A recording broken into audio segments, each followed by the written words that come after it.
कोल्हापूर जिल्ह्यातील हातकणंगले तालुक्यातील भादोले गाव हादरलंय। पत्नीच्या डोळ्यात मिरचीची चटणी टाकून पतीने कोयता आणि हातोडा घेऊन थरकाप उडवणारा हल्ला चढवलाय। रोहिणी प्रशांत पाटील वय वर्ष 28 घटनास्थळीच ठार। आरोपी पती प्रशांत पाटील ज्याचे तृतीयपंथासोबतचे अनैतिक संबंध हेच या हत्येमागचं कारण असल्याचं सांगितलं जातंय।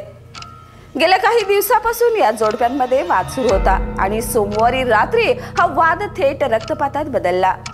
पत्नीला ठार करून आरोपी गावात परतला। गावकऱ्यांना खुनाची कबुली दिली आणि मुलींकडे लक्ष ठेवण्यास सांगून तो फरार झाला। मात्र मध्यरात्री स्वतःहून तो गुन्हे अन्वेषण शाखेत हजर झाला। दरम्यान या प्रकरणात आणखी कुणाचा सहभाग आहे का याचा तपास पोलिसांनी सुरू केलाय। न्यायालयाने आरोपीला 3 ऑक्टोबर पर्यंत पोलीस कोठडी सुनावली आहे। भादोले गावाला हादरवणारा हा रक्तरंजित खून प्रेम की विकृती की आणखी एखादं दडलेलं गुपित, पोलीस तपासात याचा उलगडा लवकरच होणार आहे। या आणि अशाच ताज्या अपडेटसाठी पाहत राहा तारा न्यूज।